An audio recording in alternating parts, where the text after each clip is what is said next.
दुर्गावती गांव सतपुड़ा की पहाड़ियों के बीच कहीं गुमनाम पड़ा हुआ था। न तो वो अब किसी नक्शे में दिखता था और न ही किसी की यादों में जिंदा था। पहले कभी यह गांव अपने मंदिर और वहां बजने वाली भारी पीतल की घंटी के लिए प्रसिद्ध था। हर शाम ठीक सूर्यास्त पर वो घंटी पूरे गांव में गूंजती थी। पर अब सब कुछ बीते जमाने की बात थी। गांव वीरान था, रास्तों पर झाड़ियां उगाई थीं, कच्चे मकान टूटकर बिखर गए थे और मंदिर अब खंडहर बन चुका था। मगर अजीब बात यह थी कि लोगों का कहना था घंटी अब भी बजती है, हर शाम ठीक 6 बजे, और कोई नहीं जानता कि उसे कौन बजाता है। आरव भट्ट दिल्ली विश्वविद्यालय का एक सांस्कृतिक शोधकर्ता आदिवासी रीति रिवाजों पर काम कर रहा था। जब उसने दुर्गावती के बारे में पढ़ा तो उसे उस कहानी में कुछ खास आकर्षण महसूस हुआ। और ये सिर्फ शोध का विषय नहीं था, वह कुछ सपनों से भी परेशान था। धुंध से ढकी घाटी, एक जंग खाई घंटी और किसी स्त्री की फुसफुसाहट। तीसरी घंटी से पहले आ जाओ। हर रात वही आवाज, वही चेतावनी। स्थानीय लोगों ने उसे मना किया कि वहां न जाए, लेकिन आरव गया। उसने सोचा, ये सब अंधविश्वास है, मैं एक वैज्ञानिक हूँ। जब वह गांव पहुंचा, सूरज ढल रहा था। पेड़ कुछ ज्यादा ही शांत थे और हवाओं में एक अजीब सा सन्नाटा था। उसने मंदिर के पास एक टूटी फूटी झोपड़ी में डेरा डाला। मंदिर का मुख्य दरवाजा मोटी जंजीरों से बंद था, लेकिन घंटी का मीनार पूरी तरह सही सलामत दिख रहा था। ठीक 6 बजे खन, एक तेज भारी घंटी की आवाज चारों ओर गूंज उठी। आरव चौंक गया।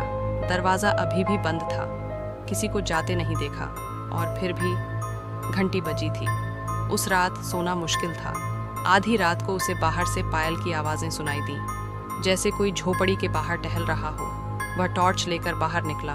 कोई नहीं था, सिर्फ कोहरा और हवा में चमेली और लोहे की अजीब गंध। अगली सुबह मंदिर की सीढ़ियों पर ताज़ा सिंदूर दिखाई दिया। पीछे जंगल में उसे एक पुरानी मूर्ति मिली, एक देवी की, त्रिशूल पकड़े, आंखें ढकी हुई। लेकिन मूर्ति की सबसे डरावनी बात ये थी कि उसके मुंह पर टांके लगे थे। नीचे लिखा था, घंटी शापित आत्मा को जगाने के लिए बजती है, 3 बार गूंजी तो वह फिर चलेगी। आरव ने गांव के एक बुजुर्ग चरवाहे से बात की। उसका चेहरा सफेद पड़ गया। हर पूर्णिमा को वे देवी को एक लड़की चढ़ाते थे। उसने कांपते स्वर में कहा, एक लड़की भाग गई थी, वह घंटी मीनार में छिप गई, लेकिन लोगों ने उसे पकड़ लिया और मार डाला। मरते समय उसने शाप दिया। उसी रात घंटी 3 बार बजी और अगली सुबह पूरा गांव गायब था। आरव ठहरा रहा। उसने कैमरे और सेंसर्स लगाए। अगली शाम फिर दूसरी बार घंटी बजी। इस बार वह खुद उस झूलती घंटी को देख रहा था। मंदिर का दरवाजा हिला, एक जंजीर टूट गई। रात को फिर वही सपना। लड़की सफेद साड़ी में घंटी टावर के नीचे खड़ी थी। उसके बालों ने उसका चेहरा ढक रखा था। तूने दूसरी सुन ली, तीसरी से पहले चला जा। तीसरे दिन आरव ने और इंतजाम किए, रिकॉर्डिंग, लाइट, डिटेक्टर। लेकिन 6 बजे उस दिन कुछ नहीं हुआ। कोई घंटी नहीं बजी। सिर्फ मंदिर का दरवाजा अपने आप खुल गया। काय लगे पत्थरों से पायल की आवाज आने लगी। कोई धीरे धीरे चल रहा था। आरव डर गया, झोपड़ी में छुप गया। वीडियो रिकॉर्डिंग में जो दिखा वह और भी भयावह था। हर फ्रेम में वह जहां जहां गया, पीछे एक धुंधली सफेद परछाई थी। एक जगह वह धीमे से मुड़ी और मुस्कुराई। अगली सुबह वह जाने लगा, पर रास्ते गुम हो चुके थे। हर पगडंडी मंदिर की ओर लौटती। हर दिशा में पेड़ अब मंदिर की ओर झुकते हुए दिखते, जैसे सब कुछ उसे वहीं लौटने को कह रहा हो। ठीक 6 बजे घंटी तीसरी बार बजी। घंट। जमीन कांप गई। मंदिर से सफेद साड़ी में एक लड़की बाहर निकली, बाल चेहरे पर, नंगे पांव, बिना कुछ कहे धीरे धीरे सीढ़ियां उतरती हुई। आरव ने भागने की कोशिश की, but the ground had turned soft like wait clay.